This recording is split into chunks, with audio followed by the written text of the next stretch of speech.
అయితే ఏదైతే dressing room వైపు చూస్తూ కూడా AK-47 ఎక్కువ పెట్టినట్లు చేసిన చేష్టతో ఇంకా ఆ రూమ్ నుంచి కూడా బయటికి రానికుండా మన ప్లేయర్స్ చేశారు. అవును మొన్న మనం ఓపెనర్ అతను ఫర్హాన్ అనుకుంటా, అతను చేసినటువంటి అటువంటి చర్యలే కొంచెం చిరాకుగా మారాయి. దానికి సంబంధించి ఐసీసీ కూడా చర్యలు తీసుకుని 30% మ్యాచ్ ఫీజులో కోత కూడా విధించడం జరిగింది. ఇక నిన్నటి మ్యాచ్ లో కూడా పాకిస్తాన్ కాస్త అంటే కొంత కంట్రోల్లోనే ఉందని చెప్పుకోవాలి. కాకపోతే ఆ కోపాన్ని అంటే మనం ముందుగానే కప్పు తీసుకోము అనే అవగాహన అయితే వాళ్ళకి ఖచ్చితంగా ఉంది. ఎందుకంటే నక్వీ చేతుల మీదుగా మనం కప్పు తీసుకుంటే, మనం నిన్న కూడా ఇదే అంశం గురించి మాట్లాడుకున్నాము, నక్వీ చేతుల మీదుగా కప్పు తీసుకుంటే అతనికి షేక్ హ్యాండ్ ఇవ్వాలి.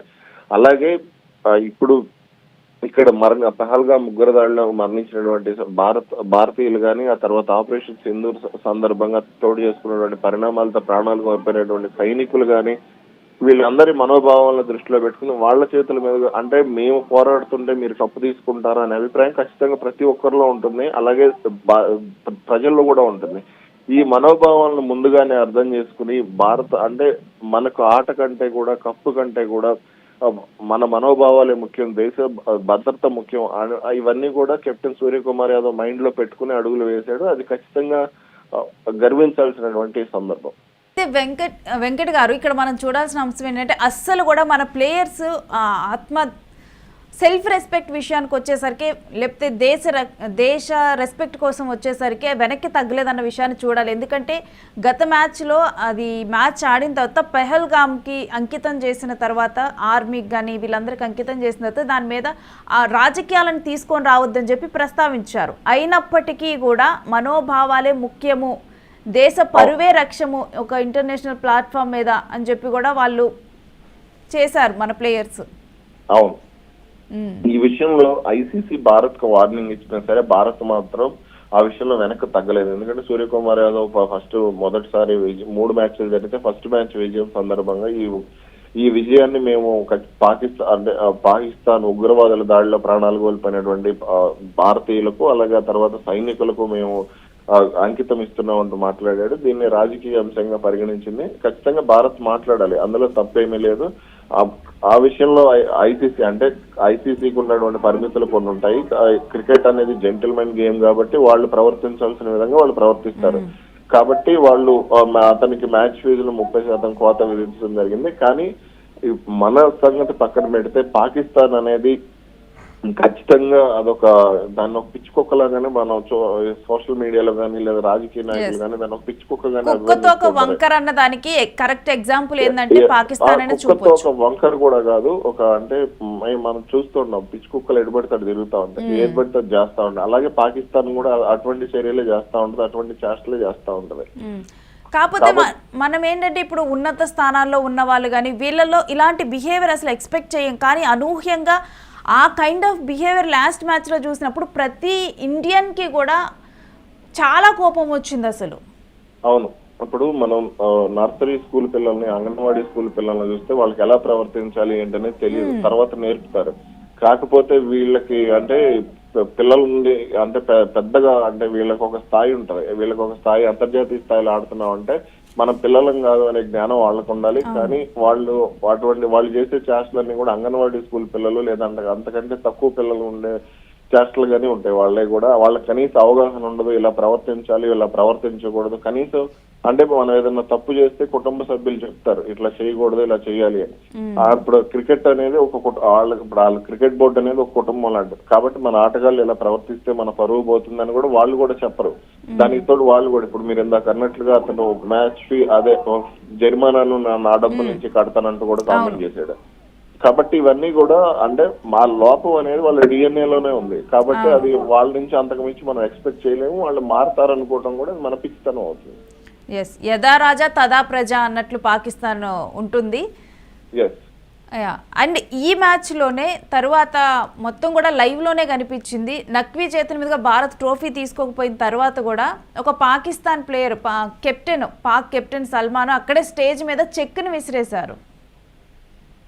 మనం అదే చెప్పా కదా, ఇవన్నీ కూడా ఇప్పుడు చిన్నపిల్లలకి చాక్లెట్లు ఇస్తే కోపం తీసిరేసినట్టు అటువంటి చేష్టలు అవన్నీ కూడా మెచ్యూరిటీ లెవెల్స్ అనేది పాకిస్తాన్ క్రికెట్ కి అసలు డెవలప్ కాలేదు. మనము ట్రోఫీ తీసుకోలేదని చెప్పి పాక్ కెప్టెన్ ఆ విధంగా బిహేవ్ చేశారనుకోవచ్చు. ఇప్పుడు మేము గనక ఈ డబ్బులు తీసుకుంటే మా దేశంలో మా పరువు పోతుంది అని చెప్పి.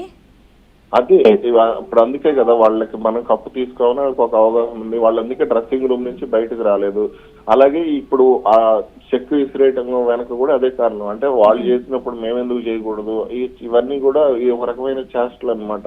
అంటే మానసిక పరిస్థితిని బట్టి డిపెండ్ అయి ఉంటాయి. వాళ్ళు అట్లనే వాళ్ళ మానసిక పరిస్థితి అదే కాబట్టి అతను కెప్టెన్ స్థాయిలో ఉండి కూడా రన్నర్ అప్ కి చెక్ ఇస్తే దాన్ని అక్కడ స్టేజ్ మీద విసిరేయడం అనేది అది సహజమే. అది మనం దాని గురించి అంటే వెంకట్ గారు ఇప్పుడు తీసుకోకుండా ఉండటం ఒక రకం, అంటే నాకు నచ్చలేదు, నేను ఇది యాక్సెప్ట్ చేయట్లేదు ఈ ఓటమి అని చెప్పి సరే తీసుకోకుండా ఉండటం ఒక రకం, తీసుకొని దాన్ని విసిరివేయటం అనేది దీని మీద మరి ఐసీసీ చర్యలు తీసుకునే అవకాశం లేదా?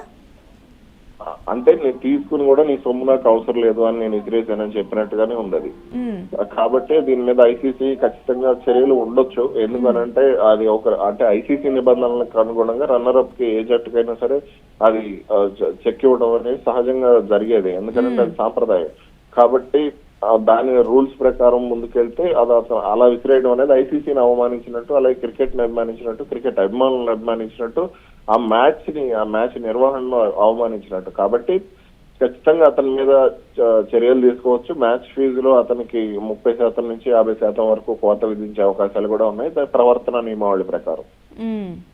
అయితే పాక్ టీమ్ కి డెఫినెట్ గా క్రమశిక్షణ చర్యలు అనేవి మాత్రం అవసరం, ఒక్కరికిద్దరికి కాదు. ఇప్పుడు మనం ఇలానే చూస్తున్నాం అందరి బిహేవియర్ కూడా ఇప్పుడు ఆ టీంలో. వాళ్ళ మీద క్రమశిక్షణ చర్యలు కాదు, వాళ్ళందరికీ తీసుకెళ్లి ఎవరన్నా ప్రముఖ వైద్యులతో మానసికంగా చికిత్స అందించినా సరే వాళ్ళ ప్రవర్తన అలాగే ఉంటుంది. ఎందుకంటే వాళ్ళ డిఎన్ఏ అలా లోపం ఉన్నప్పుడు వాళ్ళు ఏం చేసినా సరే అది అలానే ముందుకెళ్తుంది. ఇప్పుడు పిచ్చి కుక్కను మనం ఎన్నిసార్లు ట్రీట్మెంట్ ఇచ్చినా పిచ్చిగానే ప్రవర్తించింది అన్నట్లుగానే పాకిస్తాన్ వైఖరి కూడా ఉంది. వాళ్ళ నుంచి మనం ఎక్స్పెక్ట్ చేయలేము. వాళ్ళు భవిష్యత్తులో కూడా ఇంతకంటే దారుణంగా ప్రవర్తించవచ్చు. వాళ్ళ భవిష్యత్తు క్రికెటర్లు కూడా అదే దూరంతో ఉంటారు. వాళ్ళు సోషల్ మీడియాలో చేసే కామెంట్స్ కానీ, మైదానంలో చేసే సైన్స్ కానీ ఇవన్నీ కూడా వాళ్ళ అది సహజ స్వభావం. అది మారదు, అది మారుతుంది అనుకోవడం కూడా మన పిచ్చితనం అవుతుంది. రైట్, థ్యాంక్ యూ వెంకట్ గారు. కిరీటం అక్కర్లేని చక్రవర్తులాగా మన ప్లేయర్స్ అయితే ఈ గేమ్ని ఆడి వచ్చారు. ట్రోఫీ తీసుకోలేదు కానీ మనకి అందరికీ విజయాన్ని ఇచ్చారు. అవును, అది ఖచ్చితంగా మనం అంటే సూర్యకుమార్ యాదవ్ ఒక మాట చాలా బాగా మాట్లాడాడు ప్రెస్ మీట్ లో. మా కప్పులు, మా ట్రోఫీలు అన్ని కూడా డ్రెస్సింగ్ రూమ్ లోనే ఉన్నాయి. 14 మంది ఆటగాళ్లు అలాగే సహాయ సిబ్బంది ప్రతి ఒక్కరు కూడా ఒక్కొక్క ట్రోఫీ. మేము అదే పట్టుదల మీద ఆడాము. ఇది మాకు చాలా గర్వంగా ఉంది. మాకు ట్రోఫీలతో పని లేదంటూ కూడా వచ్చేసాడు. 9 సార్లు ఇప్పటి వరకు గెలిచింది, 8 సార్లు ట్రోఫీ తీసుకుంది. క్రికెట్ చరిత్రలోనే కాదు, క్రీడా చరిత్రలో ఒక ఫైనల్లో ఇటువంటి ప్రతిష్టాత్మక మ్యాచ్ల్లో విజయం సాధించినటువంటి జట్టు ట్రోఫీ తీసుకోకపోవడం అనేది ఖచ్చితంగా ఇది తొలిసారి అవుతుంది. భవిష్యత్తులో ఇది అంటే భారత్ పాకిస్తాన్ విషయంలోనే ఇది జరుగుతుంది, మిగిలిన ఏ దేశాల విషయంలో ఇది జరగదు. భవిష్యత్తులో ఒకవేళ ఈ 2 దేశాలు మళ్ళీ తలపడినా సరే ఇటువంటి పరిస్థితులు ఎదుర్కోవచ్చు. ఇక ఈ 2 దేశాల మధ్య క్రికెట్ సంబంధాలు బలపడటం అనేది కూడా అది ఆశించటం కూడా కరెక్ట్ కాదు. రైట్, థ్యాంక్ యూ వెంకట్ గారు. Thank you. ఇక నిన్న జరిగిన మ్యాచ్ మీద అసలు ఎంత ఉత్కంఠగా, ఎంత ప్రెస్టీజియస్గా జరిగిందంటే ఆ మ్యాచ్ మన వాళ్ళు హ్యాండిల్ చేసింది కూడా అంతే ప్రెస్టీజియస్గా హ్యాండిల్ చేశారు. లాస్ట్లో ఆ డెసిషన్ ఏదైతే తీసుకున్నారో కప్పు తీసుకోకూడదని 1 మెట్టు కాదు 100 మెట్లు ఎక్కేశారు. కిరీటం అవసరం లేని చక్రవర్తిలాగా మన వాళ్ళందరూ కూడా తిరిగి వచ్చారు మన ప్లేయర్స్ అక్కడి నుంచి. ఇక పాకిస్తాన్ తన బుద్ధి ఎక్కడున్నా చూపించుకోక మానదు కదా, ఎప్పుడు అసలు వాళ్ళకు ఉన్నతంగా ప్రవర్తించడం వస్తుంది. సరే గత మ్యాచ్లో అదే తప్పు చేశారు, మరలా కూడా ఇదే మ్యాచ్లో చెక్కు తీసుకొని అక్కడే స్టేజ్ మీద విసిరేయటం, అది అది ఎంత చిన్నతనంగా ఉంటుంది. ఇంటర్నేషనల్ ప్లాట్ఫామ్ మీద వాళ్ళ ఓటమిని వాళ్ళే చూపించుకున్నట్లు ఆల్రెడీ ఓడిపోయి పరువు తీసుకున్నారు. మరలా కూడా ఇటువంటి ఒక ఇర్రెస్పాన్సిబుల్ లేకపోతే బిహేవియర్తో మరలా కూడా ఇంకో పరువు తీసుకోవటం. సో ఈ విధంగా పాకిస్తాన్ మాత్రం ఇక ఇదే దాని మీద అక్కడ పాకిస్తాన్లో మాట్లాడారు. భారత్ చేతిలో మట్టి కరిచిన పాక్ జట్టును ఆ దేశ క్రికెట్ ఫ్యాన్స్ ఇప్పుడు ఏకి పారేస్తున్నారు. ఓ ఫ్యాన్ తమ ఆటగాళ్లపై ఆగ్రహం వ్యక్తం చేశాడు. వీడియో ఎస్ఎంలో వైరల్ అవుతుంది. అతను ఒకటి మాట్లాడాడు. సో ఒకసారి పాక్ మొత్తం కలిసి వెళ్ళినా ఇండియాపై గెలవలేం, మనం ఇంకా ఎంతకాలం ఏడవాలి, పాక్లో సంతోషం ఏముంది, ఇంకొక జట్టా మన భారతీయుల చెప్పులకు కూడా సమానం కాదు. ఇండియా ఐ లవ్ యూ, మాకు షేక్ హ్యాండ్ ఇవ్వకపోవటమే కరెక్ట్ అండ్ ఫెయిర్. చూసారా, పాకిస్తాన్లో ఉన్నటువంటి క్రికెట్ ఫ్యాన్స్కి కూడా మన భారతీయుల తీరు కరెక్ట్ అనిపిస్తుంది. అయినప్పటికీ కూడా వాళ్ళలో మాత్రం ఈ రియలైజేషన్ రావట్లేదు. కనీసం మన భారత్ చెప్పులతో కూడా వీళ్ళు సమానం కాదంటూ కూడా, మనం భారతీయుల చెప్పులకు కూడా సమానం కాదంటూ కూడా ఎస్ఎంలో ఒక పాకిస్తానీ అతడే చెప్పడం జరిగింది. పాక్ ఫ్యాన్ చెప్పాడు ఆయన. అసలు ఎన్ని రోజులు ఏడవాలి, పాకిస్తాన్లో ఏం ఆనందం ఉంది, ఈ విషయం అక్కడ పాలకులకు అర్థమైనా కానీ లేకపోతే ఈ ప్లేయర్స్కి అర్థమైనా కానీ ఇంత ఉండదేమో, ఇంత రచ్చ ఉండదేమో, మరి వాళ్ళకి అప్పుడైనా జ్ఞానం వచ్చేదేమో. అక్కడ ఉన్నటువంటి ఒక మామూలు మనిషికున్న జ్ఞానం కూడా ఈ ప్లేయర్స్కి లేదు. ఒకసారి ఆ ఎస్ఎం వైరల్ అవుతూ ఉంది, ఒకసారి అది చూద్దాం మనం కూడా. आजम भी नहीं है, अब आप किसको दोषी ठहराएंगे? बाबर आजम नहीं, हमारे पूरे पाकिस्तान जाए ना इंडिया से, हम नहीं जीत सकते, हमारी औकात नहीं है, सीधी बात है। हमें उन लोगों ने ऐसे दिए है ना, हमारी नस्ल तो नस्ल पैदा हुई ना, हम इंडिया से नहीं जीत सकते। इंडिया हमारे बाप थे और बाप रहेंगे, ये हमें टीम ने हमारी ये बता दिया। अबे कब तक हम रोएंगे यार, लाशें हम उठा रहे हैं, हमारे को कौन सी खुशी है यार हमारे पाकिस्तान में, मुल्क में, उसका भी जनाजा निकाल दिया। ऐसे कौम है यार, हम कौम कहाँ जाए ये बताओ, ये मुझे जवाब चाहिए। ये हमारे जो हुक्मरान बैठे हुए इनसे जवाब चाहिए। ये टीम है, हम इंडिया के मुकाबले के, हम इंडिया के जूते के बराबर नहीं है। मैं आज हल्फन कहता हूँ, इंडिया आई लव यू यार, तुम लोग सही हो, हमसे हाथ नहीं मिलाया, अगर तुम हाथ मिलाते तुम और पनौती हो जाते। बस यार मैं और गालियां कितने दूंगा इनको, बस। अब तो बाबर आजम भी नहीं है, अब आप किसको दोषी ठहराएंगे? बाबर आजम नहीं, हमारे पूरे पाकिस्तान जाए ना इंडिया